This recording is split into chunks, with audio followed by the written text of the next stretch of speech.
Hello guys, আজ রান্না করবো এঁচোড় চিংড়ি। প্রথমে আমি এঁচোড়গুলো খুব ভালো করে কেটে নিচ্ছি। কাটার আগে হাতে সর্ষের তেল দিয়ে নিয়েছিলাম, যাতে করে এঁচোড়ের আঠাটা আমার হাতে না লেগে যায়। আর হ্যাঁ, হলুদ জিরে চুবিয়ে নেবেন, এতে করে এঁচোড়ের কষটা কমে যাবে। তারপর পরিমাণ মতো নুন আর জল দিয়ে আমি এঁচোড়টাকে সেদ্ধ করে নিচ্ছি। এঁচোড় সেদ্ধ হয়ে গেলে নুন হলুদ দিয়ে আলুটাকে ভাজা ভাজা করে নিচ্ছি। আলু ভাজা হয়ে যাওয়ার পর আমি চিংড়ি নুন হলুদ দিয়ে ভালো করে ভাজা ভাজা করে নেব। চিংড়িটা আমার প্রায় এখন ভাজা ভাজা হয়ে গেছে। তারপর আমি চিংড়িটা নামিয়ে নিয়ে কড়াইতে দিয়ে দিলাম তেল, তাতে দিয়ে নিচ্ছি গোটা জিরে আর কয়েকটা তেজপাতা।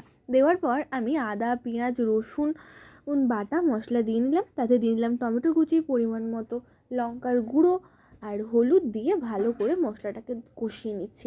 যতক্ষণ কষাবেন মশলা থেকে তেল তেল ছেড়ে গেলে তাতে দিয়ে নেবেন ভাজা আলু। তারপর খুব ভালো করে কষানো হয়ে গেলে সেদ্ধ করা এঁচোড়টা দিয়ে দেবেন।